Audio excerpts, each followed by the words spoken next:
Welcome to Podcast Tinker, di mana semua orang ada cerita. Betul Baik. tu. Sebelum itu kita nak promo untuk anda yang mungkin melihat podcast ini orang kata di serata platform. Kita beritahu yang platform sebenarnya ada di TV pada pukul 8 pagi hari Rabu di Astoria. Kalau dekat digital di YouTube, Spotify, Apple Podcast, Google Podcast dan juga Shock. Okey Syafat, sebelum tu seperti yang kita janjikan macam hari-hari sebelum ini, di mana kepada mereka yang menjadi peminat tegar kepada Podcast Tinker, kita akan shout out. Betul. Dan saya nak shout outkan kepada seorang peminat kita namanya Amal. Iman. Iman. Nama dia Iman, dan dia seorang orang kata penonton setia lah. Sebab dia dah tengok kita daripada kita masih lagi dekat digital sampai lagi kita masuk dekat TV, dia masih lagi tengok. Dan apa yang menariknya, umur dia baru saja 16 tahun. Jadi apa yang kita cakap sini mungkin kena jaga percakapan sedikit lah, sebab kita tahu Wow, dah 5 tahun buat benda lah ni. Dia meluas. Dan saya juga kena jaga percakapan saya hari ini. Wow. Kerana saya nampak berkaliber. Anda bakal tahu sebelah sini kenapa apa. Okey, baik. Jadi kita bawakan kepada anda hari ini I think it's orang kata new gen. New gen punya. New generation, dia angkat orang kata membangkitkan satu reformasi dan juga paradigma anjakan paradigma dalam industri kita. Mungkin sedikit mungkin banyak itu anda tentukan. Kita bersama dengan pengasas macam founder lah. Pengasas High Council dan juga Project High Council dan juga producer Keluang Man. Yes. Bukan? Kita bersama dengan Anwari. Terima kasih. Anwari. Berangin tadi macam orang kipas. Kan. Alright. So Dan juga ada Mawar, jangan lupa. Mawar Ada tu Mawar. dah lah kan. Actually aku nak tanya kat aku reformasi apa? Tak, kau hanyalah prop. Okey. Baik. Jadi kenapa kita ada Anwari kat sini? Sebenarnya kisah dia bukan bermula pada hari ini. Kisah dia bermula daripada dalam 3-4 minggu lepas. Okey, di mana kalau sesiapa yang memang orang kata follow dan sebagainya akan nampak ada iklan dekat social media, disebarkan di social media berkenaan mencari watak utama untuk filem yang akan orang kata diproduce lah. Iaitu Keluang Man. Adik-adik mesti macam mungkin tak tahu kan cerita pasal apa benda Keluang Man dan sebagainya. Tapi bagi kami yang dah orang kata mencecah 30-an, 40-an, semua orang tahu apa itu Keluang Man. Tapi kita nak cerita pasal Keluang Man ni sekejap lagi. Kita cerita dulu pasal Haikal dengan cubaan dia untuk jadi pelakon. Okey, jadinya Haikal nak cuba nasib sebab dia dah jadi cameo dekat Polis Evo 3 dan 5 saat dia sini. Betul. Dan kalau tak ada Haikal, tak ada Polis Evo itu. Salah, Zizan tak kahwin. Zizan tak kahwin. Dia semuanya filem tu berjaya mengutip berapa puluh juta tu kan. Separuh daripada tu Haikal punya sebab lah. Betul. Alright. So jadinya dia nak orang kata melebarkan sayap dia sebagai pelakon lah. Jadinya dia pun ternampak iklan untuk audition Keluang Man ni. Jadi disebabkan dia kerja industri dan dia guna kabel. So dia tanya Networking. Bukan kabel lah. Jangan. Bukan kabel. Salah faham nanti. Dia guna kabel lah kan. Dia cakap macam mana aku nak jadi pelakon ni. Jadi dia nak cubalah terus dapatkan watak tu dengan tak ada apa-apa. Maksudnya cakap kok mulut. Maksudnya nak jadi pelakon tu ikut cakap kok mulut. Tetapi gagal. Apabila macam kiranya bosses lah minta Haikal buat screen test. Betul. Kan screen test ni apa Haikal? Screen test ni bagi orang yang lagi tahu kot. Saya takut salah pemahaman. Screen test ni sebenarnya ramai orang dia banyaklah dia punya definition dia, tapi untuk Keluang Man ni kita nak tumpukan lagi kepada watak orang yang datang audition tu, sebab dalam iklan tu kita tulis kan Keluang Man Borhan kita dah kenal. Kita nak kenal awak. Tapi yang banyak saya dapat in terms of screen test video orang yang bagi sebab dia yang buat sendiri, dia macam video casting sangat. Itu kita tak nak tengok sangat. Kita nak tengok personality awak. Sebab personality Borhan ni dia so unique. Yang sebenarnya cara saya tengok susah lagi lah. Saya tak nampak lagi mana-mana pelakon yang anda available sekarang boleh bawa watak Borhan ni. So saya nak sebaiknya saya cari someone yang watak dia dah dekat. Nak scout. Ya. Oh, dekat dengan watak borhan yang memang dekat dengan maksudnya watak memang borhan gila.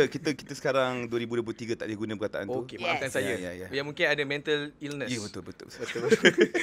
Okey, kemudian sambung cerita pasal Bawa boleh. Sambung cerita pasal Haikal nak jadi. Sambung lagi. Sambung Ini sebab bukan aku pasal nak saya Anwari tahu sebenarnya kau punya helah dan muslihat.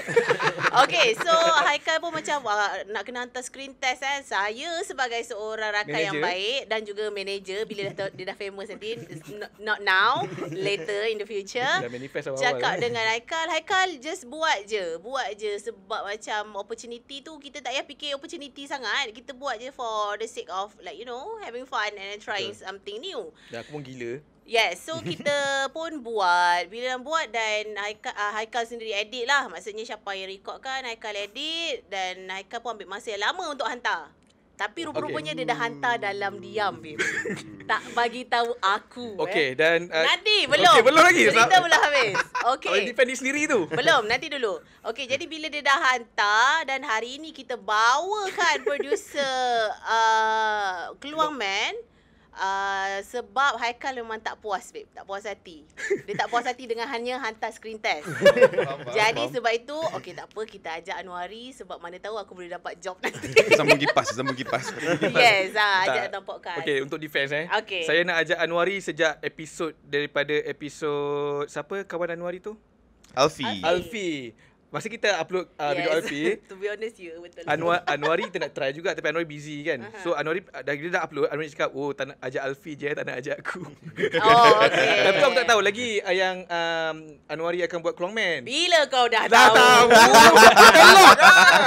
Telok lah. Okey, tetapi Okey, jadi kita akan nampak sepanjang episod ni Haikal akan cuba sikit demi sikit dan kita tengoklah dia berjaya ke tak akhir nanti. Dan untuk pengetahuan semua, Anwari dah dapat pun saya punya. Dah dapat tengok. Dah. So kita nak review ke macam mana? Boleh sebenarnya. Okey, Sebelum kita review tu, ini ialah world premiere video casting Haikal untuk Keluang Man. Yes, Saksikan. Nama saya Muhammad Haikal bin Hairudin. Berusia 33 tahun. Ada 2 camp sekarang dan saya hendak mencuba untuk screen test untuk filem Keluang Man. Tapi Haikal janganlah macam host sangat. Kan? Tadi kau makan apa? Tadi aku makan nasi kandar. Mantap tu. Tak pernah pun kau borak aku tangan angkat macam tu.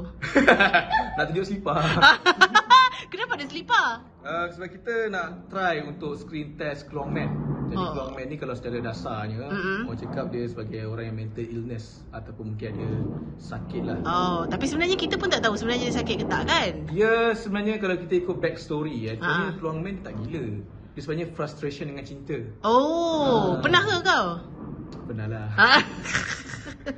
Okay. Second cam? Second cam. Sekarang ni kalau kau nak berlakon kan, kau nak berlakon yang macam mana? Watak macam mana? Saya kalau boleh watak pelbagai.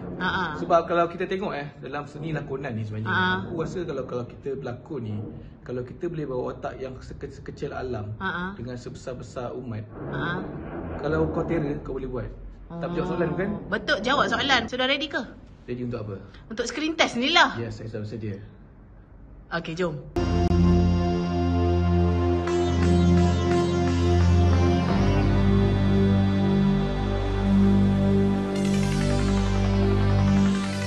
Apa yang kau buat dekat sini? Aku Keluang Man, penyelamat negara Gotham. Kau jangan kacau kita orang lah. Aku tak kacau. Ini ialah tugas aku untuk menjaga keamanan di taman ini. Ida. Okey. Berani kau Kalau kau berani, tunjukkan senjata kau. Keluang Man tak ada senjata. Aku pakai silat saja. Kau ingat kau hebat. Jom kita lawan. Aku sentiasa hebat. Satu Malaysia kenal Keluang Man. Sudah lama aku bermastautin dekat negara ini. Tapi korang berdua ni penjahat yang paling tak pandai sekali. Adakah patut engkau keluar dari sana, masuk dekat sini? Tetapi aku ikut daripada atas ke bawah. Baru kau tahu siapa aku. Kami takkan mengaku kalah. Sambung, weh. Kami takkan mengaku kalah. Tak apa. Semua penjahat akan cakap macam tu. Tetapi hari ini, engkau akan menimpa kekalahan yang besar. Okey, baik Anwari. Kita tak ada untuk keluar tau. Kita review lah kan. Haikal punya screen test tu mula-mula dapat tu kan? How do you feel? Mula-mula dapat sebenarnya okey dia macam ni. Mula-mula dapat tu betul lah Syafa cakap dia cuba guna kabel kan. Dia cuba guna kabel tiba-tiba saya dapat message dari Syazwan Zakaria, kawan saya, kolik kita apa semua cakap Haikal Tinker nak try. Oh. Dia ada borak nak macam starting to piece things together kan. Okay. Baru a few days lepas dia dah ajak join podcast. Ada kaitan juga. Lepas tu dia hantar. Itu bila dia hantar pun pakai WhatsApp pun tengok. Tengoklah dah lalang hantar pakai WhatsApp tengok je lah. Tapi sebenarnya aku suka style macam tu. Style macam tu punya video-video submission untuk orang screen test sebab again yang itu ni screen test je kan sebab casting nanti kita panggil. And ability untuk berlakon apa semua kita test nanti. Sekarang ni kita nak tengok personality. And video Haikal penuh dengan personality. Terlebih terlajak personality. Baju pink mahal tu. Yes. Yes. Macam Keluang Man. Okey. Mawar okey. Mawar pun ada kat sini. Aku tak. Ya. Kau kena tengok video tu. Aku tahu kau cuba untuk mengenengahkan diri sebagai seorang pelakon, tapi aku tak sangka lah to this extent. Sebab tapi kita mengamalkan prinsip ride or die. Sekarang Okey, ni masih hidup lah. Masih hidup lah. Belum die lagi lah. Okey lah Mawar. Sekarang ini Mawar mungkin sebagai membesar sama dengan kita jugalah Anwari. Anwari umur 90. Saya 89. 89. Lebih kurang lah kita kan, setahun beza. Macam bila kau tahu Keluang Man nak keluar, apa kau punya anticipation? Lepas tu kita kau lagi-lagi kau tahu yang Astro yang kena produce. Aku sebabkan bila kita dah tengok banyak sangat kan hasil-hasil karya filem yang adaptasi daripada cerita-cerita yang kita membesar. Maksudnya semasa kita kecil-kecil dulu ada beberapa lah kan. Tapi sebabkan Malaysia dia ada satu restriction, restriction in terms of how far kita boleh buat sesuatu produk itu to match up dengan yang daripada yang di level international. Kita tahu kita ada that restriction, be it resources, duit lah. Resources dalam konteks besar dia memang duit lah. Dan Kalau bajet tak ada duit kau nak buat macam mana kan. Tapi sebabkan macam Keluang Man ni adalah satu yang sangat dekat sebab literally waktu kita Keluang Man waktu tu tahun bila? Kita tadika ke kita sekolah rendah? 92 90. Tak ada 98. Tidak 98 lah. 98 so kita dah jadi 2 waktu tu. So memang waktu kita tengah membesar, memang kita tengok setiap hujung minggu kita tunggu benda lah tu. Saing-saing dengan Usut Sontorian. Betul. Kita saing-saing tunggu Keluang Man dengan Usut Sontorian kan. Betul. So kita tahu waktu itu kita punya excitement macam mana setiap kali kita nak tunggu hujung minggu tu. So aku mengharapkan untuk filem ni aku dapat that excitement yang sama macam mana aku rasa dulu. Betul. Tapi Anwari, sorry capai banyak soalan aku. Soalan try Bila engkau membesar dengan zaman Keluang Man dan bila Astro Shaw bagi orang kata tugas ataupun tanggungjawab untuk buat Keluang Man, macam mana perasaan dia? Kau rasa macam ini sebenarnya tugas yang berat ni? Betul. Okey, tu sebenarnya to get the record straight, sebenarnya it's the other way round. Aku yang bawa Keluang Man ke Astro. And then tapi lepas tu lepas tangan lah sebab the process of acquiring rights untuk Keluang Man ni makan banyak tahun sampai 3 tahun. Kat situ aku lepas tangan dalam meaning lepas tangan tu sebab benda-benda ni it's just business development punya job scope kan. So macam aku tak terlibat sangat in between tu aku buat semua benda yang aku buat. Lepas tu by the time aku buka pasal productions ni, boss Astro Shaw Justina cakap put Keluang Man your slate. So aku pun macam okay lah. Tapi at the time sebenarnya belum I guess ini pun boleh buat pengumuman jugalah. Sebab at the time memang the idea is aku tulis, aku produce. Tapi lepas High Council keyakinan untuk direct tu datang juga. Direct juga. So untuk Keluang Man saya akan tulis, produce dengan beberapa producer lain dan direct jugalah. So betul, tanggungjawab tu memang besar, sangat-sangat besar. Very aware pasal benda. Dia level apa tau? Lepas High Council tu,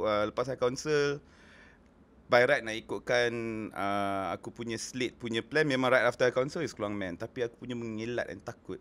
Tak nak lah buat Keluang Man dulu, kita buat High Council 2 dulu ke apa. Tak, kau buat Keluang Man. Bos cakap okay, baik. So lepas tu nak cerita skrip ni kita tulis masa PKP.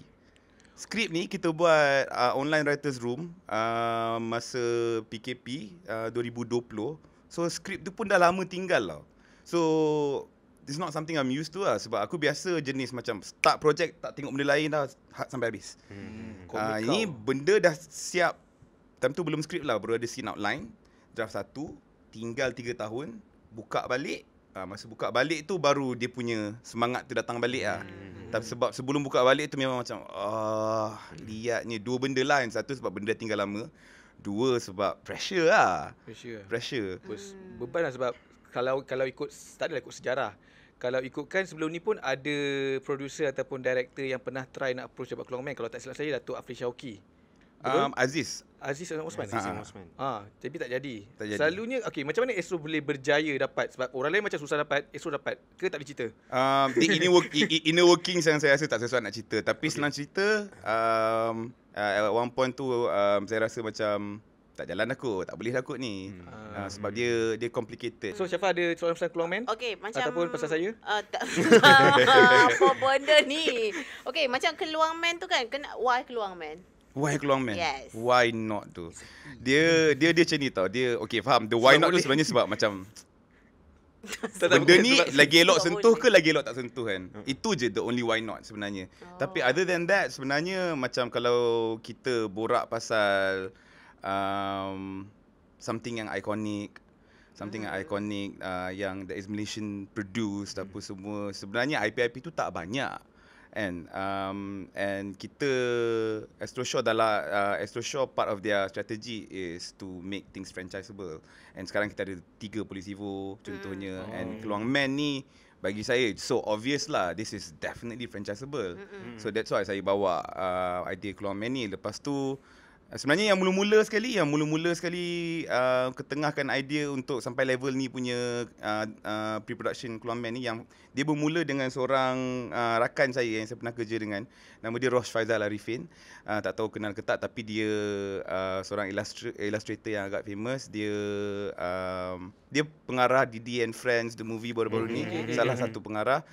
Dia yang datang jumpa saya cakap, okay, aku boleh bawa kau. Masa tu purely sebagai seorang freelance penulis. Penulis freelance, aku boleh bawa kau jumpa the owners apa semua sebab aku rasa aku nak start benda ni dan aku nak start dengan kau. So start dari situ. Time tu sebenarnya ada satu time tu saya dah tak kerja dengan Astro sekejap and benda ni berlaku masa tu. Lepas tu bila saya join balik Astro itulah dah borak apa semua. Dah dapat jalan masuk. Kita dah pitch satu structure untuk jalan cerita macam mana kita nak pergi untuk movie Keluang Man ni. Lepas tu baru kita buat pergi Astro and then like I said lah 3 tahun kemudian. Kalau Keluang Man generasi kita faham, tetapi selalunya kan kalau contohlah macam Marvel lah, kita ambil Marvel lah senang Betul. Kalau contohlah Iron Man ke apa ke, selalunya kita akan nitpick story tau. Maksudnya okay, story ni boleh buat filem, story tak boleh buat filem. Kalau macam Keluang Man, Anwari punya direction, adakah memang origin Keluang Man ataupun mungkin Tiong Man tak ada ke dekat first film ke, ataupun ada ke? Macam ni direction untuk first film? Sebab kata franchisable kan. So macam ni gambaran Anwari untuk first, kalau boleh kongsi lah. In terms of direction, saya rasa tak boleh cakap banyak lagi pun. Okay, Lagipun banyak spekulasi macam ada yang nak pergi serius betul-betul, ada yang nak stay true to Keluang Man. Keluang Man is a bit silly, it's a bit goofy. Direction yang kita pilih tu dari awal memang kita stay to that, tapi I'm not at liberty to say yet lah. Okey, tak apa. Okey, disebabkan Keluang Man tu kita tak boleh lah nak cerita panjang sangat. Kita nak patah balik dulu. Betul, tapi sebelum tu saya nak war-warkan. Ada iklan ke? War-warkan sebelum kita ataupun nak berhenti sekejap dari Keluang Man. Untuk mereka yang rasa mereka berbakat dan mungkin rasa macam Haikal. Macam Haikal, betul macam Haikal. Kalau nampak muka tu macam aku macam muka Burhan sikit ataupun perangai macam Keluang Man, boleh hantar sebab tarikh tutupnya 28 hari bulan 8. Dan linknya ada dekat bawah kat description. Saya akan letak awal-awal. Hantar macam mana, tak tahu nak buat macam mana, tengok saya je. Video saya. Betul. Oh, maksudnya kau punya saya akan tweet video Haikal. Tweet. How about kita letak je dekat Tinker punya digital tu. Setuju. Kan? Saya tweet link daripada situ. Boleh jadi apa ni, sejuta lah subscriber kita. Mana tahu sangkut ke kan. Okay, back to your agenda tadi. Boleh sangkut tapi bukan watak utama sebab watak utama dia punya. Stand double saya mula ada gila stand double. Aduh. Okey, baik. Jadi kita kembali kita patah balik sikit dengan projek High Council, which is a very orang kata meletup dia. Successful. Meletup dia sampaikan, bayangkan tak pernah aku tengok bukan drama cinta. Meletup sampaikan kalau pergi mana-mana dia punya crowd tu macam orang kata artis K-pop datang. Betul. First time aku dapat. Sambung. Oh, puji dia. Kau main tu melangit. Angin tak stop betul ke? Lepas dia. Menggigil Anwari ni lagi sejuk ni. Jayalah. Okey, baik. Kalau kita cerita pasal PHC and then ramai orang pun dah tahu pasal the product itself. Macam bagi siapa je nak tanya satu soalan berkaitan dengan PHC ni. Yang pertama, betul ke dia cerita betul? Dan yang kedua, macam mana you start develop the story itself? Okey. Nak jawab soalan pertama, betul ke dia cerita betul? Okey, sekarang dah susah. Sebelum ni, masa mula-mula buat press untuk High Council sebelum dia keluar, saya selalu cakap Google. Google and newspaper artikel zaman dulu tahun 2003 akan keluar. Saya tak perlu cakap pun sekolah mana apa semua, memang artikel akan keluar. Tapi sekarang kalau Google High Council dah tak keluar, memang kat bawah kan page 120 ke 6 ke 7. Dah tak ada dah lah. Tapi betul, dia memang dia berasaskan kisah benar, tapi dia kita tak ikut satu kisah benar sahaja, kita ambil gabungan. Sebab truth of the matter is, benda-benda macam ni sekolah berasrama penuh, nak-nak kalau lelaki semua memang ada. But not necessarily on the same timeline. Not necessarily on the same timeline. Faham. Yes. Around the same timeline lah. Dia dalam lingkungan 2000 hingga 2010 tu benda-benda macam tu masih berlaku. Kalau macam Mawar, sekolah menengah asrama? Tak. Aku tak sekolah asrama. Tapi mesti ada pengalaman macam tu tak? Tak, tapi memang adalah. Aku di zaman sekolah, di sekolah menengah, Form 1, Form 3, sebab aku sekolah campur, Melayu, Cina, India. So, dia perpuakan tu memang... Itu gaduh lain pula lah. Setiap minggu, tak pernah ada sekali lah yang tak ada pergaduhan besar. Like memang... kaum ni. Waktu itu kita punya pendedahan terhadap racism tu pun tak kuat lagi. Kita memang anggap macam orang bangsa lain cari pasal dengan kita, habis datang satu kampung. Faham. Tapi itu satu kampung, ini sekolah. Memang kalau kata budak Melayu tu daripada Form 1 sampai Form 5 ada, yang Chinese tu dari Form 1 sampai Form 5 ada, bergasak lah kau kat Padang. Tapi High Council lebih kepada institutional. Macam apa tu? Betul. Apa nama dia? Kudrat. Tapi okey, soalan yang membawa kepada persoalan yang tadi itu adalah apabila dia dikatakan bila dia ada keratan akhbar and all the article sebagainya, ia adalah satu skandal yang besar. Betul. So what were the challenges that you face ketika nak bawa benda tu, nak jadikan dia nak some sort of commercialize pasal cerita ni, pasal skandal ni? Sebab banyak isu juga kan? Betul, dia banyak isu. Tapi challenge kalau macam challenge untuk creatively tu sebenarnya tak banyak. Okay. Sebab saya dah bocor banyak kali dah yang saya memang datang daripada environment yang macam tu. Okay. Bersekolah dekat tempat yang lebih kurang macam tu. Tapi in terms of cabaran commercial, for example, cabaran commercial sebenarnya dia sangat-sangat, saya nasib baik sebab Astro sangat-sangat terbuka. Astro Shaw sangat-sangat terbuka untuk teruskan kupas isu-isu sosial yang sebenarnya saya rasa bangsa Melayu ni kita ada satu habit, kita suka simpan. Melayu kan kapet tebal-tebal. Sebab macam-macam dia suka sapu bawah kapet. Kita ada satu habit yang kita tak suka borak pasal benda yang susah. Dalam ataupun bahasa mudah itu cara kita untuk menafikan benda tu wujud. Dan saya personally tak suka benda tu. So bagi saya, benda-benda susah ni, sebab contohnya lah kan, masa High Council keluar ni, tiba-tiba banyaklah viral video orang bergaduh sini, orang bergaduh sana, budak-budak sekolah gaduh sini, gaduh sana. Lepas tu semua tunding balik dekat High Council. So soalan saya mudah je, sebelum ni tak ada ke? Kan? So diorang lagi selesa macam nak tunding jari, sebab benda ni lah bermulanya. Padahal tak, kita just dokumen benda yang dah berlaku sebelum video-video ni keluar. Cuma yelah kita sebagai culture kita tak suka address benda-benda yang susah ni. Sebab bila kita address, kita kena selesaikan, kita lagi rela jadi buta. It's uncomfortable. Betul. Bagi High concern orang jadi lah. scapegoat jugalah tiba-tiba. Betul. Dan yang paling kelakar bagi aku lah. Tapi somehow macam masa tengok first episode tak ada slip depan tu. Second episode tiba-tiba ini adalah something lah. Ada satu ayat yang panjang. Disclaimer yang memang kena tengok 30 saat lama. Betul. Kita orang saja biar lama. Sebagi orang faham. Tapi dari segi tertarik juga pasal high concern ni sebab masa dia keluar yang paling orang kenal lah commercially orang kenal Nadine Nassar. Betul. Kenapa?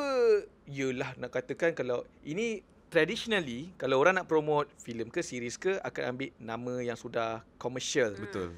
Tetapi Anwari ambil pendekatan yang siapa ni siapa masa keluar promo, masa ni first episode tak keluar lagi. Betul. Siapa ni Anwari memang nak mencuba melawan arus, maksudnya aku akan buktikan bahawa produk datang dulu, bukan talent yang sebenarnya yang patut ke depan. Bukan patut ke depan, yang patut dijual. Adalah elemen macam tu tapi bukan 100%, bukan 100% sebab dia bermula dengan projek Anchor SPM kan. Sebab the moment kita nak start cast untuk watak-watak sekolah menengah yang berumur 16-17 tahun ni, talent pool kita kecil sebenarnya.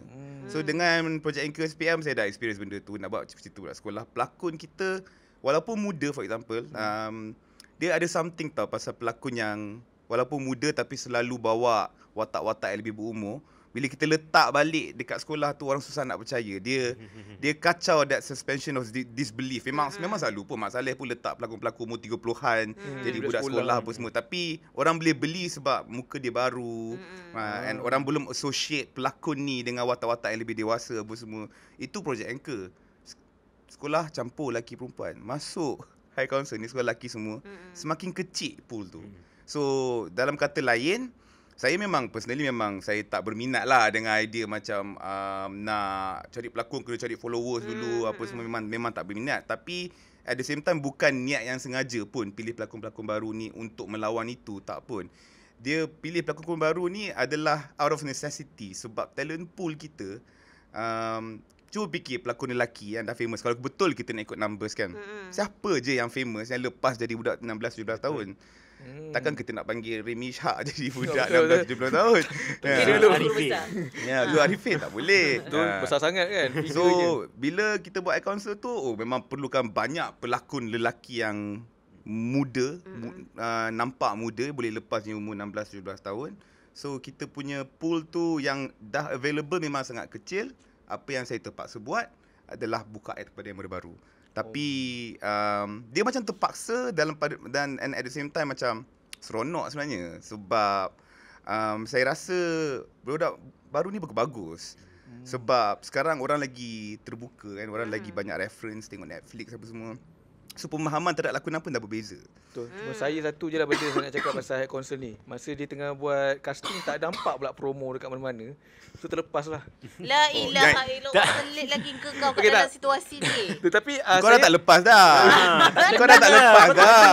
Kau pun tak kena umur Chef 16 Hafiz pun tak lepas. 16-17 tahun tukang tak. kebun dia je. Okay. Tapi saya ada satu insider. Insider ni tak boleh lah cerita. Anwari pun boleh confirmkan. Di mana sebenarnya watak Kapla sebenarnya ialah bukan, siapa nama betul dia? Amir Hanaf. Amir Hasnaf. Sepatutnya Amirul yang patut bawa Kapla, betul? Tak adalah patut. Maksudnya kalau awal-awal ni sepatutnya Awal-awal Amirul tu yang kita panggil Amirul untuk mula-mula kita ambil Amir Hanaf untuk casting watak Zarin yang akhirnya Fazik Mukris perang. Okay. Aku kenal budak ni sesuatu. Tak apa, tolak dulu. Sesuatu tu maksudnya apa? Ada something lah. Bukan sesuatu begitu ya. Sesuatu, ada something in the belly of. Okay. Yeah. Kau sesuatu jangan. Agak kan itu. Lepas tu kita panggil Mirul Aiman untuk casting watak Kaha. Kat situ pun kita nampak macam dia punya Kaha bukan tak work tapi at the same time macam ke dia ni Fakri. So kita panggil sekali lagi. Lepas tu kita panggil Amir pula untuk Kaha. sama juga. Bila saya dapat tahu, lepas tu pun saya dapat tahu dua-dua ni budak asrama. Memang asal ni dua-dua budak sekolah asrama. Lepas tu si Amir Hanaf ni, dia dulu kat sekolah dia memang kepala kat sekolah dia. Ya ke? So screen test dia buat, audition dia untuk Kaha tu memang scene yang episod 1 yang dalam Dewan tu. Perkenalan watak Kaha dekat Dewan tu. Itu dia punya screen test dia. Dia buat tu kan. Okay, cut. Aku tengok dia. Kau ada pengalaman kan. Faham. Terlebih real pula jadi. So maksudnya sesi casting daripada sudut Astro Shaw mungkin ataupun Anwari, maksudnya dia lebih detail lah macam tu. Sebab kadang-kadang macam orang fikir, kadang-kadang saya nak kata kat Hollywood mungkin berbeza. Kalau macam kadang-kadang diorang dah imagine watak ini patut siapa pegang. Tapi bila melakonkan tak boleh pula. Tak masuk. Tapi sebabkan kita rasa macam boleh je. Sebabkan ada numbers dan sebagainya. Maksudnya Anwari memang ambil pendekatan macam, nak kata bangga lah, macam Hollywood sikit lah.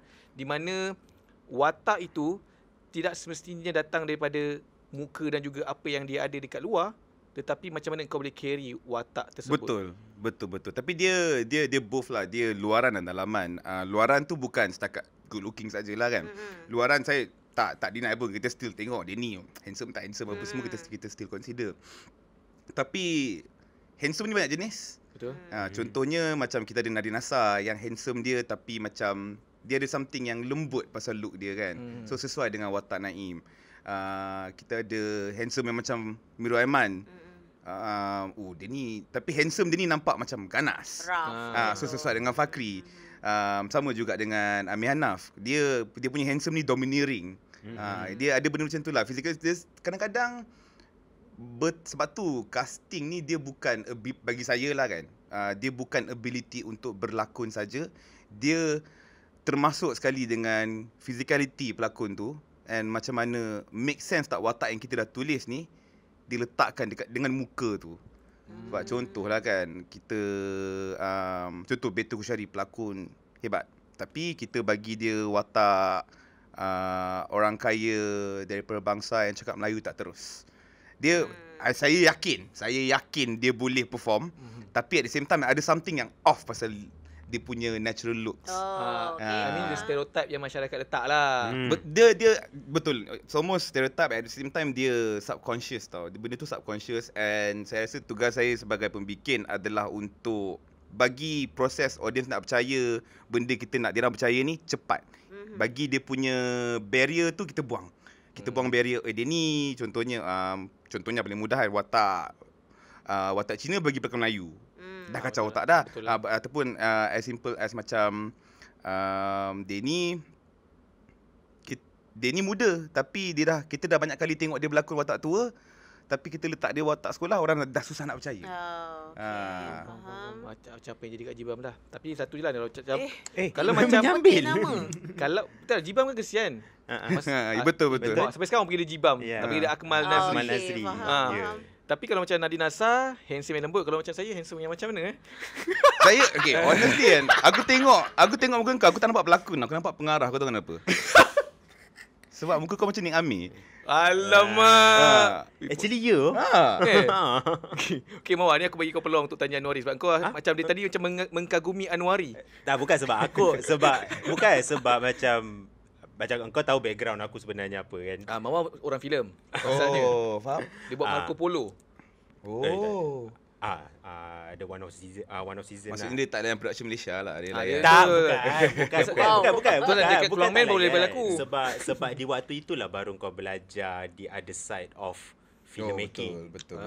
Bila kau berada dekat dalam circles of work environment yang macam mana kau biasa tengok end product dia, which is Hollywood punya end product. Betul. But then bila kau bekerja dekat dalam tu, then you see the other side of it, the other way around, macam mana yang sebenarnya dekat Malaysia benda tu adalah satu norma, tapi sebenarnya bila kau tengok gaya cara diorang bekerja pula, kau tahu sebenarnya Malaysia ni lebih kepada tangkap muat. Pada mulanya kita rasa benda tu adalah satu norma, tapi bila kau tengok yang sebenarnya macam mana, kau akan discover yang di Malaysia lebih kepada nak tangkap muat disebabkan restriction tu lah. Weight, resources, limited pool of talent kita ada tak banyak. Kalau ada pun, kalau macam katalah satu pelakon tu ada 3-4 projek muka dia juga, yang mana kita nak kena bagi masa. Betul. Kita nak Oh, shoot filem, betul, kita nak betul. okey, High Council shoot berapa lama? Kita shoot 55 hari. 55 hari, 8 episod tau tu. Production mana Malaysia lagi yang kau pernah dengar 8 episod je lebih daripada 30 hari shoot. Tak ada. 55 hari pun kalau nak compare dengan Hollywood lah. Itu tak cukup. Yeah, tak cukup. Masih short lagi. Masih short. Aku buat Marco Polo 10 episod 6 bulan. Itu pun bagi standard orang dah pendek. Itu pendek tau sebenarnya. Itu pendek.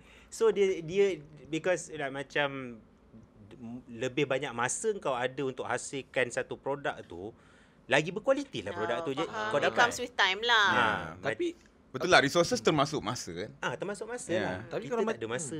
macam Astro Show, adakah kita kiblat tu macam bahaya pula. Tapi adakah kita berpandu ke arah Hollywood punya culture, di mana kalau tengok pun sekarang High Council 8 episod 55 hari. Kalau kat luar mungkin 14 hari dah siap dah. Mungkin aku tak tahu, aku assume. Tak ada, untuk aku lah, aku rasa because of the titles of originals itu sendiri. Sebab kalau drama, kau tahu dia adalah adaptasi novel ataupun karya-karya tulisan-tulisan yang dah pernah ada sebelum ni. So kau tahu kalau katalah satu drama tu, katalah drama punya episod paling pendek pun 20 episod. 20 episod tu aku tak akan terkejut kalau 20 episod tu sebulan settle.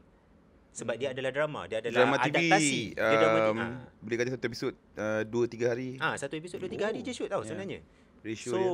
bila kau buat sesuatu yang memang original, kau create originally, walaupun lah berdasarkan kisah benar ke ataupun itu adalah kisah benar yang mana kau nak kena, in order to create your own storyline, kau nak kena expand benda tu.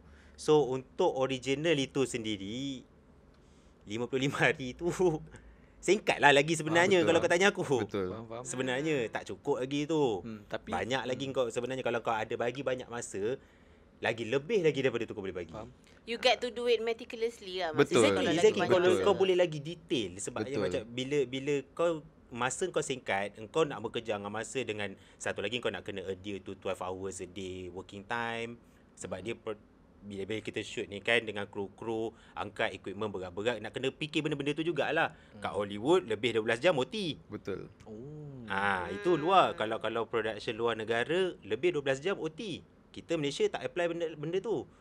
So another restriction. So benda-benda macam ni lah yang makanya. Tapi the fact that for most of Astro Original kan memang kalau kata 8 episod tu around 50 days shoot, right? 50 to 60 days ada. Dia most it. kita kira macam ni, satu episod berapa hari. Macam projek Anchor SPM satu episod 4 hari. Ratio dia lah kita memang tak adalah macam kita average dalam lah. 4 hari tu kita shoot episod tu je. Yelah. So dia total ratio days dia lah. total days kita bahagi dengan episod Anchor SPM macam satu episod 4 hari. So sebab High Council ni dah tahu kan kita nak buat action kan. Kita nak buat action makan masa lama bang. So mula-mula kita cuba minta 6 hari satu episod. Tak dapat, dia potong jadi 10 je. Mula patutnya jadi 5 episod. Kita ada 5 episod sehari, so 10 episod jadi 50 hari. Okay. Tapi lalas kita makan contingency days kita 5 hari tu, so jadilah 5.5 episod.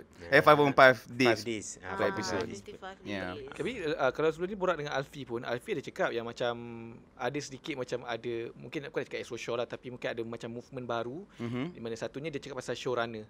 Ya. Kan showrunner Yeah. punya konsep yang Hollywood pakai sekarang ni baru nak diperkenalkan Di Malaysia, yes. di Malaysia. Dan Astro Show antara yang start ke ataupun mungkin pelopor lah senang cerita. Betul. Jadi kadang-kadang itu sebenarnya adalah satu pembaharuan yang rasanya bagus untuk industri kita. Sebab yelah sebelum ni mungkin writers ataupun Alfie ada cerita juga macam writers sekarang tidak dapat recognition yang sepatutnya untuk macam series. Sekarang dah jadi showrunner, engkau writers, Right, engkau produce, dan kau akan dapat the recognition yang setimpal lah. Kan? Dia okey, dalam Astro sebenarnya original series pertama memang projek Anchor SPM and saya jadi showrunner tu bukan sebab nak jadi showrunner. Okay, so saya memang penulis. Saya antara skrip yang saya pernah tulis Polis Evo 1 2 3 saya tulis. Pascal, apa lagi lah, Pusaka, okay, a few lah saya pun tak ingat dah. Saya memang penulis, tapi honestly dia sebagai penulis saya tak ada, saya kurang ada masalah dengan tak ada recognition apa semua tu. Cuma dia lebih kepada Kepuasan. aku tulis tak macam ni tu, kenapa keluar macam ni. Okay, maafkan saya. Ya. Itu yang sebenarnya Alfie cerita. Ya, Betul. sebab dia bagi saya nuance lah. Bila kita tulis kat dalam skrip tu, kita ada beberapa benda yang benda tu ada niat tau. Dia ada nuances dia. And saya tak salahkan pengarah ke apa sebab saya dah faham sekarang kat set macam mana stres dia apa semua kan. Saya tak salahkan pengarah kalau nuance tu terlepas daripada dia. Jadi saya nak just pendekkan gap tu. Okey, dia bermula dengan filem pusaka. Okey lah, kalau macam tu aku nak cuba kontrol sangat benda ni kan. You take it upon yourself lah. Turun set. Duduk sebelah director. Kalau apa-apa cakap, ni tak. Sini ni ada sini ni. Director selalu open sebenarnya. Oh, really? Ya, director selalunya memang open je untuk terima benda tu. Sebab restriction tu, contohnya kalau on set, penulis tu tak ada. Sebab Hollywood also sekarang tengah writer strike kan. Dia orang tak boleh shoot tau sebab dia orang writers on set. Yes. So, pengarah kadang-kadang kalau penulis ada kat set, dia macam contoh dia kurang faham ataupun dia salah faham, dia tak tahu ataupun dia nak refer pun penulis tak ada kat set.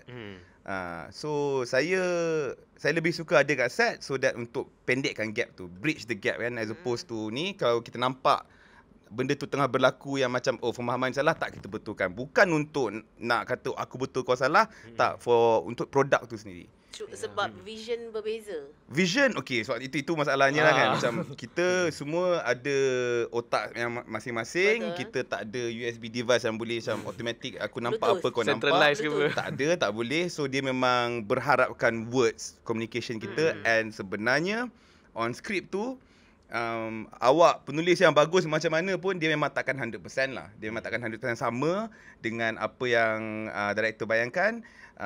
Even kalau awak on set pun, you will never get 100% what you really want because again, macam awak cakap, limitations. Sebab selalunya tu problemnya penulis ni kita punya reference banyak cerita luar apa semua, dia orang ada duit kan, kita borak pasal shot macam ni apa semua tapi kita tak tahu apa. Betul, sebab tu saya suka juga turun set. Sebab bila turun set kau sedar dosa-dosa kau sebagai penulis. Sebab itu wujudnya script supervisor. Betul. Sebab script supervisor pula, which is aku punya kerja lama, aku adalah bridge between writer dan director dengan producer. Sebab producer memang duit kena jaga.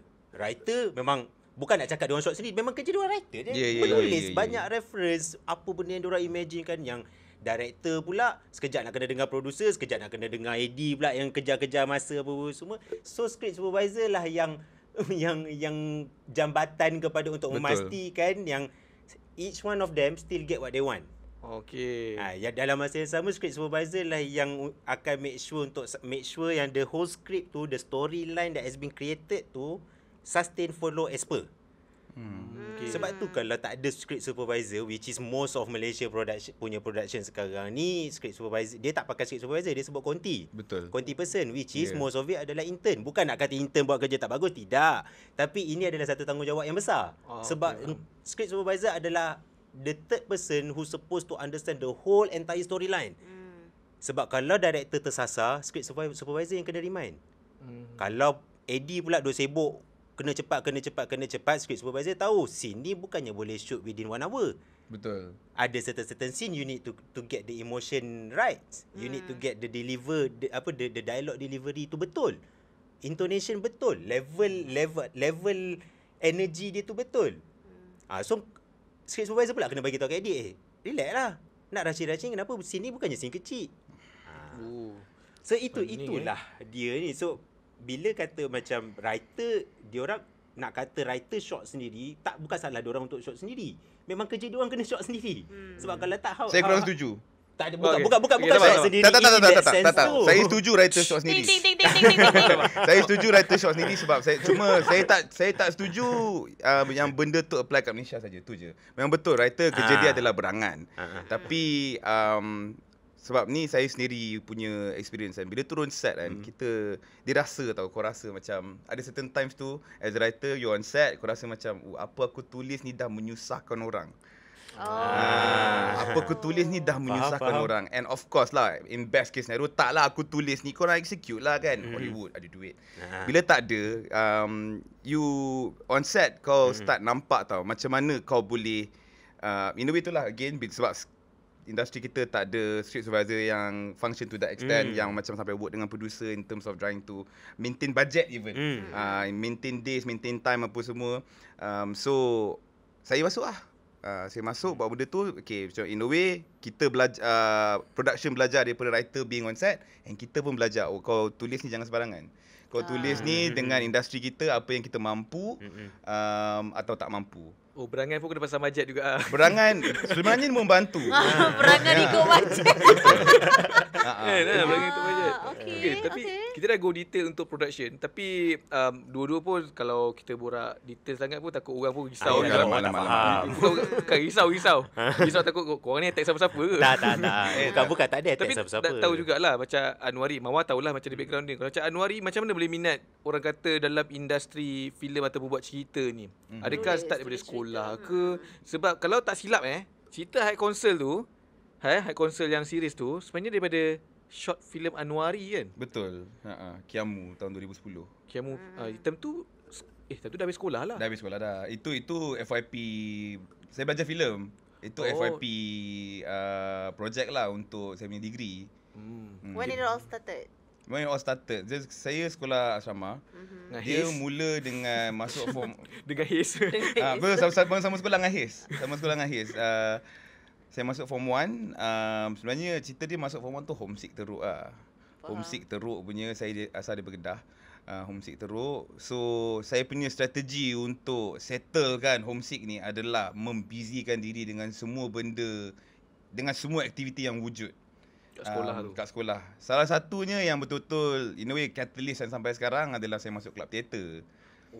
Saya masuk club teater, lepas tu saya training jadi chorus member untuk masa saya form 1, form 2 dah start berlakon, form 3 saya dah start direct plays kat sekolah. Lepas tu something else berlaku masa saya form 2, saya ada join satu High Council. Bukan. Itu tak boleh aku rasa. Saya ada join satu. Okay, dan ni pun part of the strategy, membusykan diri juga. Saya ada join satu program ni daripada Apple Malaysia masa tu. Tajuk dia Video in Education. And dia program tu dia punya end result dia, semua budak-budak, semua sekolah-sekolah yang participate akan ada keluarkan satu short film yang berkaitan dengan sains dan matematik. Time tu saya realise yang macam this is a combination of, sebab saya antara benda yang saya minat zaman sekolah pun IT jugalah kan. So benda ni dia culmination of everything yang saya suka. Saya suka teater, saya suka guna komputer, suka music. So filem ni satu tempat di mana semua benda kat situ. Lepas tu dari situ dah tak boleh go back lah. Tapi menarik dah masuk ke zaman sekolah. Kalau kita ikutkan rasanya bulan lepas, kalau anda perasan semasa tu, masa Perdana Menteri kita Datuk Seri Anwar Ibrahim ada, orang kata ada perjumpaan dengan Elon Musk secara maya. Lepas tu kemudian ada satu gambar ni naik. Sebelum PM jumpa Elon Musk, ada orang Malaysia dah jumpa Bill Gates. Dan dalam gambar tu ada His dengan Anwari. Boleh nak cerita sikit apa yang berlaku dengan gambar tu? Mungkinlah Kenapa ada Bill Gates kat situ? Ada daripada Bill Gates dan Anwari yang ajar Bill Gates pakai komputer. Itulah memang nampak tu. Dalam gambar tu memang nampak Anwari tengah mengajar Bill Gates. Apa cerita gambar tu? Itulah dalam gambar tu orang cakap macam, asal kau duduk dia diri? Tak, dia sebenarnya kebetulan je tu. Sekolah kita orang jadi tempat penandatanganan Memorandum of Understanding di antara Microsoft dengan Kementerian Pendidikan Malaysia. And time tu pun sekolah kita orang jadi venue je sebenarnya, tapi part of dia punya itinerary tu, dia punya flow untuk hari tu adalah Bill Gates datang and tengok kita punya computer labs, and tengok computer labs sangat tengok kosong je kan. So geng-geng ni semua geng-geng yang gila IT kat sekolah ni adalah presentation kita orang sendiri. So Haze masa tu dia chauffeur. Dia pengiring kepada Bill Gates. Dia pangkat lagi tinggi bagi kita orang. Dia lah kapla. Lepas tu bila sampai dekat session saya tu, saya tengah explain tu lah short film yang kita orang buat tu. Itu je. Sebab tu kita orang duduk, bukan sebab kita orang bos. Bukan mengajar. Bukan tengah tunjuk dia kau punya C++ ni kau salah ni. Tapi macam mana pengalaman, saya tak pernah jumpa orang sebesar itulah, billionaire pula tu. Macam mana perasaan dia, gugup ke ataupun macam ada tak 1,000 nak pinjam? Allah, kalau tak terfikir, kalau terfikir patut buat kan. Nervous. Tahu yang dia memang akan datang ke stesen saya tu macam less than 5 minutes. Saya tahu tapi nervous. Ada buat rehearsal ke walaupun lebih Oh, pendek? ada. Dalam gambar tu nampak confident kan. Padahal tak. Goyang. Kau rehearse tak ayat kau? Jadi kau Kita orang semua rehearse. Memang rehearse berapa kali lah. Memang cikgu pura-pura jadi Bill Gates. Saya present lah. Biasa macam tak biasa kalau ada orang datang sekolah. Menarik. Pengalaman tu tak semua orang dapat. Sekarang Betul, kalau betul, Bill Gates betul. datang pun bukan sebab itulah, mungkin sebab benda lain. Tak. Sebab apa? Yelah, benda lain lah, foundation dia ke apa ke. Okey, tapi berbalik kepada minat Anwari dengan filem. Boleh tak tahu Anwari start dengan sebagai writer dalam industri? Saya start dengan production executive sebenarnya. Production executive ni dia bawah sikit daripada, dia selalunya production executive ni dia hanya function dalam sistem studio, and saya kerja as Roshore, saya production executive. Dia senang cerita, dia wakil kepada projek tu untuk studio, faham tak? Faham. So Ini kalau meeting hantar awak lah. betul, meeting hantar saya, turun set hantar saya, post production hantar saya, just to keep track projek ni punya completion stage. Lepas tu saya first tulis skrip sebenarnya adalah untuk satu filem yang tak pergi mana sangat pun. Tajuk dia Rentap. Zari Azim, Syafiq Hasmi. Oh, yang pakai yang itu bukan Pakor. Dia pakor. Pakor? Lompat-lompat? Lompat-lompat, ya. Ada Tak cerita apa. Saya tahu cerita tu tak famous. Itu yang pertama lah. Lepas tu Betul tu tanya-tanya. Kira Rentap macam pahlawan daripada Sarawak. tak. Ingat tu. Tak. Lepas tu tak tahu kalau korang kenal ke tak, Joel Soh, producer Dia kenal. Polis Evo. Dia kita orang sebagai time tu, saya, Joel dengan Kai, kita orang semua production executive. Tak sepatutnya tulis skrip, tapi time tu Joel nak develop satu skrip ni, Polis Evo. Dia ajak kita orang tulis sama-sama dengan dia. Lepas tu kita orang tanya bos kita orang, boleh tak? Cakap jangan. Kan, korang buat kerja korang. Lepas tu apa kita orang buat? Kita orang buat kerja kita orang. Malam kita orang tulis skrip. Skrip dah siap, pam letak, kau nak jawab apa kan? Skrip dah siap. Itu kat situ sebenarnya baru sedar yang macam so bila cerita semua orang yang keluar daripada film school ke apa semua nak jadi director. So saya punya advice ialah cari niche awak kat mana kan. Niche awak, how do you function within this whole ecosystem, and kat situ saya sedar, aku ni writer. Boleh buat benda lain, tapi first and foremost kat situ saya realise I'm a writer. So itulah bermula macam mana saya tulis skrip secara serius lah, Polis Evo 1. Kalau macam Anwari dah tahu niche, kalau kau macam Mawang, kau tahu tak niche kau apa? Aku tahu. Niche kau apa? Aku tahu yang aku punya expertise adalah script supervisor je. Aku tak suka produce sebenarnya. Tapi kat sini kau Sebab produce kita orang. bukan sebab because that's the closest yang aku boleh berada in terms of creating the product. Sebab aku tak ada skills menulis. Aku banyak idea, tapi nak menulis memang bukan semua orang boleh menulis. Bukan semua orang boleh menulis. Nak memulakan scene satu, interior rumah siapa tu, nak memulakan tu aku tak reti. Apa, susah once upon a time.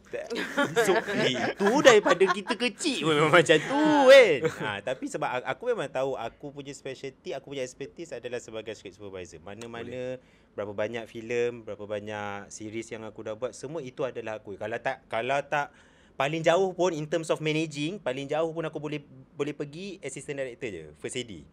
Manage the shoot, buat schedule, jagalah kau daripada pukul 7 pagi sampai rap, kau lah control set. Itu paling jauh aku boleh. Aku tak reti sebenarnya bab producing apa semua. Daripada kita start tadi Syafa, daripada sekarang ini, aku dah jual nak jadi pelakon. Mama dah jual nak jadi script supervisor. Kau nak jual apa kat Anwari ni? Aku tak ada nak jual apa-apa sebab aku bukan passion aku. Filem bukan passion aku. Aku enjoy as a viewer lah. Maksudnya untuk macam kaji. Kalau macam orang biasa tengok cerita, sometimes dia macam, aku akan to that extent yang macam aku akan kaji scene tu. Kenapa scene itu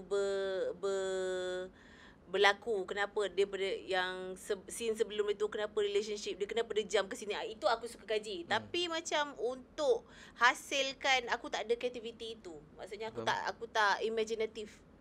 Faham tak? Aku imaginative bila aku tengok orang punya kerja. Tapi sendiri aku tidak imaginative. Faham. So aku tak ada nak jual apa-apa lah dekat Anwari. Cumanya siapa nak tanya pasal writer's room. Yes, betul. So okay, writer's room ni kalau Anwari boleh explain dulu dekat akak-akak kat luar sana yang tak faham kenapa apa fungsi writer's room Ini macam kelab membaca ke? Right. Writers room ni alamak macam mana dia ada selalunya writers room ni dia paling efektif untuk series lah. Okay. Sebab kita nak sustain 10 episod, 8 episod apa semua tu, nak mengharapkan seorang memang susah lah. Tapi cara orang lain conduct writers room lain. Sebab dalam writers room ni ada head writer. Okay. And head writer tu yang akan menentukan macam mana writers room dia tu berjalan. Contoh, saya punya writers room dengan Alfie punya writers room sangat-sangat berbeza. Oh, korang tak sekali, tak geng? I Tak, mean, not lah. Bukan tak kawan maksudnya. Dia macam ni. Kalau saya ikut Alfie, dia head writer, aku layan style kau. Alfie masuk writers room aku, dia layan style aku. Ya, semua orang ada style yang lain lah. Style tu macam mana? Define. Apa yang Alfie punya style dengan awak punya style supaya kita pun faham dan orang luar faham. Alfie punya style dia very methodical. Alfie punya style macam mana nak explain lah. Dia ada dia very detailed. Pemboleh ubah dimalarkan. Betul. Sebenarnya betul. Perkataan pemboleh ubah tu ni, Alfie cuba untuk kecilkan. Sebab at the end of the day, bila habis writers room tu, semua orang dalam writers room tu akan dapat episod. So Alfie, apa dia cuba buat dekat dalam writers room tu adalah dia cuba kawal pemboleh ubah yang pemboleh ubah yang fix dimalarkan. Bukan dimalarkan. Dia nak cuba malarkan benda tu lah. Okay. Dia nak cuba so dia punya ni very detail sebab dia prefer macam tu lah, and I respect that. Saya pula sebab Alfie really takes his time. Alfie takes his time in writers room. Tapi tak ada sampai langgar deadline ke apa, tapi Alfie prefers to take his time in writers room. Saya pula sebab saya diagnose ADHD tahun 2009. So saya tahu saya punya capacity untuk overthink ataupun semua. So saya suka buat cepat. Buat cepat tu bukan apa tau. Writers room tu for example, standard semua orang, contohnya writers room project Anchor SPM 2 minggu je. And saya suka macam tu sebab saya tak boleh overthink. Saya tak sempat nak overthink. Saya suka apply pressure tu untuk satu, ADHD datang dengan procrastination apa semua. So saya suka untuk compresskan time tu so that satu tak overthink, dua untuk keep myself disciplined. Focus, yes. Alfie dia suka take his time apa semua. Writers room dia 2 bulan, 3 bulan, 4 bulan. Saya punya paling lama pun 2 bulan high console. Itu pun sebab online. Online ni lain tau. Online ni lain, dia macam writers room sebenar. Kita patut duduk macam ni. Aku patut cuba potong kau cuba potong aku. So bila energy tu, writers room ni penting energy tau. Kita share energy tau. Bila kau bercakap, kau enthusiastic, aku dapat kau punya energy. Lepas tu aku share aku punya energy kat kau pula. So writers room physical boleh jalan berjam-berjam. Boleh daripada pukul 9 pagi sampai 9 pagi sampai 12 malam, sampai pagi pun boleh. Bergaduh Tidur office, bangun sambung gaduh pun pun ada juga. Tapi itulah function head writer. Function head writer adalah macam untuk make sure kita semua kita gaduh untuk idea kita betul. Tapi at the same time, dia head writer ni, aku nak yang ni, aku nak style aku, apa semua. Dan function orang lain adalah untuk throw ideas, and yang mana yang head writer suka. Kalau macam Mawar, kau pernah join writers room? Sekali je. Cerita apa? Omai English lah. Main English. Bergaduh tak? Bergaduh. Even though Cerita happy-happy pun gaduh. Okay, Omai English ada 25 episod. 24-25 episod. One of the season tu lah. Season 2 kat tak silap aku ada 24 episod. Kita dengan Syamil ni? Dengan Syamil, Umi, Imri semua lah. Kawan-kawan ni. Itulah circle. Dah boleh lock job Tak ada lah. Itulah circle. Bukanlah. Tak, itu orang-orang yang membawa aku masuk production lah. Macam Omai English ada 7 ke 8 orang writers. Yang memang dibagi-bagilah episod masing-masing semua. Tapi first writers room tu dia, sebab dia adalah kids show kan. Betul. Kan, so somehow semua orang nak kena berfikir macam mana budak berfikir juga while writing the stories. Kan, the whole entire incidents yang berlaku dekat semasa dalam kelas ke ataupun waktu rehat ke. Maksudnya terkejar-terkejar budak-budak tu, the writers need to adapt that tau. Berusia tau ni. Semua 30 lebih, 40 lebih. Tapi bila dah semua dah get into that, mulalah idea masing-masing mencurah-curah. Mulalah, tak, yang ni sepatutnya macam ni. Tak, yang ni sepatutnya. Tak, engkau salah. Engkau dah tersasar. Dia pula yang menentukan kau dah tersasar. Sedangkan head writer ada. Dia macam tu lah. Dia memang bergaduh standard. Dalam writers room, itu perkara biasa. Dia tak ada sampai bertumbuk Tidaklah sampai bertumbuk. Tidaklah sampai keluar masa muka apa semua. Writers room paling efektif bila semua orang tahu, okay, ego kat luar. Kita gaduh ni. Tapi memang untuk produk je. Ego tak ada. Macam idea kau kena tolak apa semua. Bukan sebab aku tak suka kau. Aku tak suka idea kau yang ni. Bukan sebab kau bodoh. Bukan. Dia macam muka kena tebal lah kan. Sebenarnya my experience, idea bodoh adalah penggerak utama writers room. Sebab contohnya, okay, aku idea bodoh ni. Sebab idea bodoh ni dia contoh yang describe method. Faham tak? Macam okay, aku bagi idea bodoh ni, tapi di sebalik idea bodoh ni kau nampak method aku untuk getting there. And method tu yang kita pakai. So idea bodoh, personally saya dengar macam aku ada idea bodoh. Cepat. Faham. Sama juga macam kita lah. Kalau yalah, buat betul. TV show, memang akan start dengan benda bodoh dulu. Betul. Baru dikembangkan kan. Tapi kalau contoh writers room, tapi orang tu bukan writers, but dia ada idea. Macam saya, ada seorang mamat ni dekat Hollywood. Dia tak pandai main music tau. Tapi dia selalu akan ada dengan Pharrell, dengan Jay-Z. Dia tu mamat tu Mak Saleh lah, dia rambut panjang. Dia akan bagi beats dekat Dre. So tu lain cerita lah. Tapi maksudnya writers room ni memang kena writer sahaja ke lah. Contohlah saya ni bengong-bengong juga, boleh kot nak bagi Saya idea. PA, saya production assistant, tapi saya ada idea. Boleh tak saya join writers room? Boleh. Sebenarnya siapa pun boleh. Sebab antara benda-benda yang akan keluar dari writers. Kadang-kadang saya pilih writers ni pun dia based on personality tau. Bukan macam ability untuk write sangat. Sebab again, saya head writer. So aku tahu kau tulis skrip macam mana pun, I'm gonna have to write over you nanti. Kalau kau tulis bagus, aku kurang kerja. Tak banyak kerja sangat. Tapi kalau tak bagus, tak apa, memang kerja aku juga. So bila saya pilih writers untuk join writers room ni, saya lagi fokus pada personality. And selalunya dia very personal lah. Dia very macam apa saya tahu pasal background orang ni, apa yang dia went through in his life, apa semua. And benda-benda tu yang kita nak antara benda yang berlaku kat dalam writers room, especially bila kita buat cerita emo macam projek Anchor SPM, projek iCouncil ni, kita nak life experiences orang keluar. Kita nak pinjam trauma kau kejap. Lepas tu and kalau trauma tu is something that this person have gotten over even better, dan kita boleh tahu macam mana. So semua karakter akan bermula dengan dia punya trauma and dia punya resolution kan. So kadang-kadang trauma tu kita buka, kita arti nak tutup. Best case scenario kalau orang tu dah overcome, dia boleh cerita macam mana dia, for example, if contohnya at one point this person was suicidal, and macam mana dia punya healing process. Dan kita boleh dapat inspirasi dari situ lah. Faham. Okay, kalau Syafa boleh tanya, macam Anwari sendiri personally prefer ataupun rasa cerita yang macam emotional macam tu susah ke, ataupun cerita yang macam Keluarman ke apa ke, yang macam tak banyak load sangat, dia punya tak banyak emotional load sangat, yang macam cerita yang happy go lucky, cerita kelakar ke, which one is susah?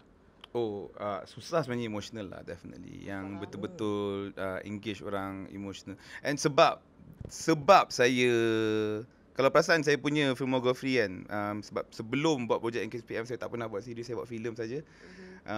Style dia very different tau. Sebab filem, orang bayar tiket, orang dah duduk, and dia kena duduk kat situ untuk however long cerita tu lah, 90 minit, 2 jam, lepas tu habis lah kan.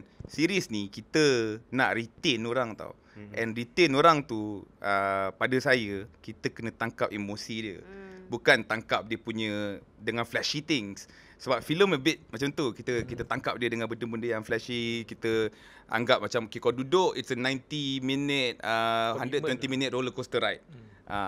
Series tak, kita expect dia untuk datang balik apa semua. So kita main emosi. So bila main emosi ni, sebenarnya dia take a toll on writers juga. Sebab bila dalam writers room ni duk borak benda emosi, kadang nangis dalam writers room tu pun biasa. Kalau ni sambil bercerita tu menangis, ataupun kadang-kadang kita dapat idea macam mana nak resolve karakter ni, kita menangis for the character pun ada juga. Macam watak Fakri tu kan, masa dia buat yang Yang mesti tumbuk-tumbuk Naim tu kan. Saya sini menangis tau masa cuba explain dekat Fakri. Saya on set pun explain dekat Miro pun menangis sebab macam benda tu dekat. Oh, you kan gaduh dengan adik you ke abang you ke? Saya tak tahu sebenarnya. Honestly saya tak tahu, tapi saya tengok pattern filem-filem saya semua ada cerita adik-beradik. Saya pun tengah proses gitu. Apa masalah aku dengan abang adik aku pun tak tahu. Okey je lah sebab tadi you cerita pun macam kalau lagi orang tu ada trauma overcome, cantik lah. Okey, dia pun tengok jam tu, dia dah di meeting lain. Tak. Ni one call. Oh, okey. Kita balik kepada Keluang Man. Sebab masih lagi belum 100% lock. Okay. Okey, tak boleh kata 100% lock, tapi hero tu bukan lah. Tak, kau Belum kau tahu, hero. belum tak, tahu. tak. Saya tahu. Okey. Okey, sekarang ni kau kena bagi tahu apa kau punya End goal. End goal kau dengan Keluang Man ni. Angle saya Keluang Man, sebenarnya saya nak merasai proses orang buat filem. Tapi saya nak tengok daripada point of view pelakon dulu. Kalau saya dari point of view kru, kalau saya duk tengok je tak buat kerja kena pelan-pelan. So pelakon je yang ada orang kata freedom itu untuk tengok orang buat kerja. Di samping kau buat kerja kau dan kau tengok buat kerja, oh macam ni. Nak explore, nak tahu je cara sambil-sambil tu Bukan dapat. nak famous lah. Sebab aku ingat lagi, sebab memang dia pernah cakap pun the whole reason kenapa dia mencuba-cuba untuk like macam dia cuba-cuba cocok-cocok pah untuk drama lebih kepada nak experience berada filem set tu macam mana. Maksudnya kau tak dapat tu dengan Polisivo lah. Tak dapat sebab 5 saat je.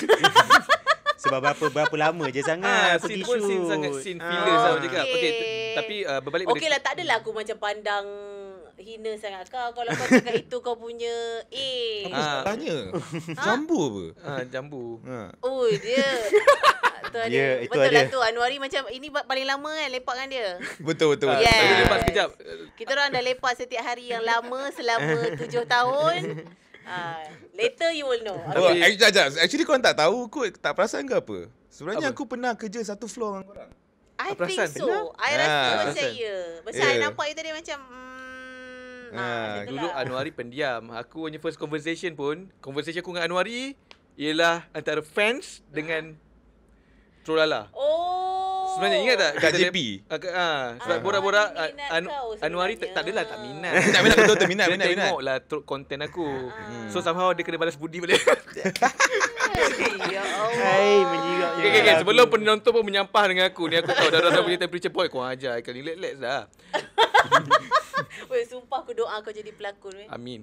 Tetapi dekat poster mencari Keluang Man tu, dia ada kriteria dia kan. Umur tak silap aku 25 ke 30 ke 40. Lepas okey dah tick. Okey, tik. Yang second tu lupa apa benda Okay, something else. Yang ketiga tu buat aku down. Okey. Apa dia? Memiliki badan yang tegap. Yang tu boleh buat lah. Sempat lagi. Lepas aku cakap Syazwan, kriteria ketiga tu dia buat saya down. Dia bukan saja down sebab dia bila dia cakap macam ni dia sebenarnya ada cerita lagi selepas tu sebab semalam. Benda ni baru jadi semalam. Dia tanya kat kita orang yang girls lah dekat office kan. Jangan cerita kat orang. Kalau aku nak buat badan nak buat bahagian mana? Bahagian mana? Dia tanya kita orang, mana? Korang suka tengok yang mana? Tu out of curiosity. Oh, kau dah start buat lah ni. Dah jawapan. Kalau job lock je kau akan start pergi gym lah. Okey tu. Berbalik pada itu, ramai yang ada macam mungkin patah hati lah. Bila yalah mungkin ada rasa macam aku Borhan. Tetapi aku tak ada dalam kriteria itu. Tetapi Berbadan sasa. tapi sebenarnya Anwari nak apa dalam Borhan ni? Saya nak watak sebenarnya. Saya nak watak sebab macam saya cakap sebab skrip dah ada. Watak tu saya tak nampak lagi pelakon-pelakon yang sedia ada ni yang easy untuk saya. Oh dia ni confirm boleh buat. Belum nampak. Tapi sebenarnya yang hantar audition tu ramai je artis sebenarnya. End up ramai je artis. Antara yang boleh petik nama tak payahlah kot. Tak payahlah kot. Ramai Sebab dia sebenarnya. nak tweet kau seorang je. Boleh kata 20% artis sebenarnya. Ialah orang biasa. Okey, setakat ini karakter-karakter yang asal macam wartawan perempuan tu okeylah. Tapi saya nak tahu sekarang ini watak-watak mana yang dah ada orang dan watak-watak mana yang belum ada lagi kosong. Bukan apa. Sebab Anwari nak cari perwatakan. Kok lah nak tiba-tiba macam engkau Mana yang kau boleh sebab Anwari memang sebab Anwari melihat kepada looks dan juga macam orang kata subconsciously. Betul. Mungkin bukan Clawman, kau ni macam Tiong Man lah. Watak apa yang rasanya mungkin orang macam boleh imagine apa yang Anwari tengah cari sekarang selain Clawman. Yang mungkin watak lain dah ada dan apa yang tak ada lagi. Cukup realm spoiler. Tapi boleh expect watak-watak. Sebab kalau ingat Clawman dulu, dia format dia villain of the week. Meaning minggu ni villain tu, format dia macam tu. So tapi at the same time ada beberapa watak mainstay. Betul. So boleh expect watak-watak mainstay ni tu adalah. Memang ada lah. Tapi bukan maksud aku ada. Maksudnya dah ada pemainnya tak? Semua belum. Belum? Semua belum. Kita dah casting untuk, kita dah start casting untuk semua. Kita dah start casting untuk semua. Ada few yang dah ada calon, ada yang masih belum lah. Mantap. Maksudnya Okay, so kau nak jadi apa? Jangan tanya kau jadi apa, Haikal. Relax. Tahan diri kau sampai situ je. Sampai soalan kau yang last tadi tu. Tahan sampai situ je. tak Clawman jadi jaga yang juga Clawman. Tahan diri kau dia bertanya kalau macam tu saya punya watak apa. Tahan. tak Tahan okey. diri Tapi kau, maksudnya okey? ni juga nak tanya untuk orang luar sebab ada kata sebab kriteria letak perwatakan berbadan tegap. Jadi bila Anwari dah cakap ni maksudnya masih ada peluang lah. Walaupun mungkin rasanya watak dia tu ialah Inspektor Shahab. Kan? Betul sebenarnya sebab macam kita buka casting tu sebenarnya kita buka casting tu untuk watak Borhan saja. Tapi ramai je yang ambil peluang untuk audition untuk watak-watak lain. Ada tak perempuan yang hantar? Perempuan tak ada. Tak ada. Perempuan tak ada. Man. Perempuan boleh Boleh, jadi Pak. wanita. Pakai emas je. Okey, tapi Perempuan hantar lah. And Boleh sebenarnya ke banyak perempuan? aja yang kita tengok macam daripada situ mungkin ada yang even sebenarnya datang hantar tu untuk casting Clawman, tapi kita macam dia ni mungkin bukan Clawman tapi kita boleh consider untuk ni. watak lain. Okey. Yelah, sambil menyelam sambil minum air lah. So jadi maksudnya adakah Anwari maksudnya kriteria tu nombor 2 tapi hantar dulu. Jadi memastikan yang pool of bakat tu banyak. Okey. Betul. Jadi sini betul. I mean kita tengok jugalah dalam kriteria tu kan apa benda yang benda tu boleh ubah ke tidak. Contohnya berfizikal tegap tu benda yang kita boleh dimanipulasikan. boleh, betul, dia pun boleh ubah yang boleh dimanipulasikan. Dan kita akan kalau kita rasa you have what it takes untuk perform watak Borhan tapi mungkin overweight sekarang contohnya kan, Chris Pratt boleh bro. Betul. Jadi jangan jadikan ini alasan kalau rasa macam tengok perut ke depan dah tu. Hantar je dulu. Tapi Haikal, dengan ini aku nak ulang sekali lagi lah apa yang Anwari cakap. Dia nampak kau sebagai pengarah. So, so mungkin bukan Clawman lah, mungkin lain ke apa. Kita hantar je Haikal. Hantar je. Aku akan sentiasa di belakang kau. Walaupun kau tak terpilih, at least kalau video audition kau tu jadi video contoh pun dah cukup bagus lah. Memang confirm dah tu. Walaupun kau tak dapat watak tu, tapi video kau tu dah jadi video contoh tu. Ini kena gelak dah. Sebab itu akan digunakan. Inilah format sebenar yang kami dari Clawman sedang cari. Anwari dia tak nak confirm job. Confirm video kau akan pakai untuk jadi contoh. Okey, tetapi apa expectation Anwari untuk Clawman? Adakah production ke dah letak expectation? Adakah mungkin dari segi franchise mungkin kita target okey ini mungkin 3 filem mungkin dah ada ke atau tidak perbincangan itu, ataupun mungkin filem ini apa directionnya ataupun boleh jawab yang tu dulu. Yang franchises tu Sebenarnya kalau saya rasa jelas macam Astro Shaw the fact yang Astro Shaw buat Clawman ni pun it's a studio, film studio mesti nak benda tu ada dia punya longevity kan. Betul. So niat dia tu memang ada, tapi at the end of the day dia akan respond kepada box office kita nanti. Yang pertama tu peminat sambutan dia macam mana. And sambutan tu pula bergantung kepada saya cerita tu bangang ke tidak. So honestly saya cuba untuk, sebab saya pernah tengok kawan saya boleh sebut nama dia, saya pernah tengok kawan saya Joso jadi gila nak buat sequel Police Evo 2. Masa Police Evo 1, masa Police Evo 2 dia punya pressure tu sampai dia break lah. So saya sangat-sangat aware yang macam of not letting the pressure get to me. So sekarang saya just fokus kepada okay, ini direction yang saya nak ambil, and salah atau betul tu kita biar orang decide. Tapi ini direction yang saya rasa paling sesuai, yang orang akan suka.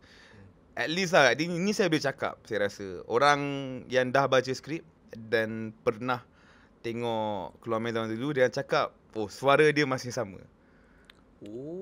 Suara masih sama. Ya. Yeah. Macam mana suara Borhan? Bukan suara ni. Bukan suara tu. Oh, okey. Masih mencuba. Suara apa?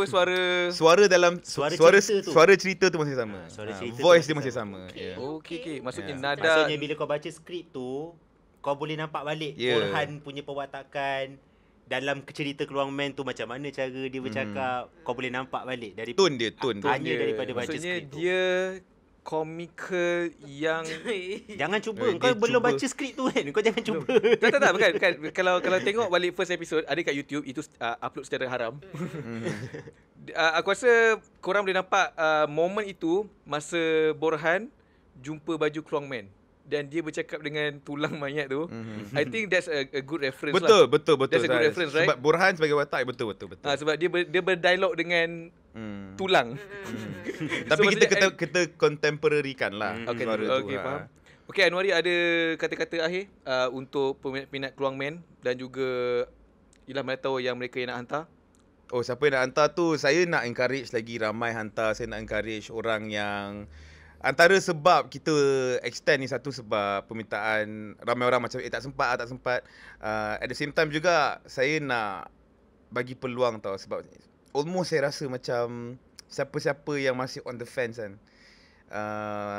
masih on the fence nak hantar ke tidak, segan ke, tapi saya harap extension ni akan bagi dirang inspirasi untuk finally hantar lah. Sebab tak tahu kenapa, something about again kita cari personality kan.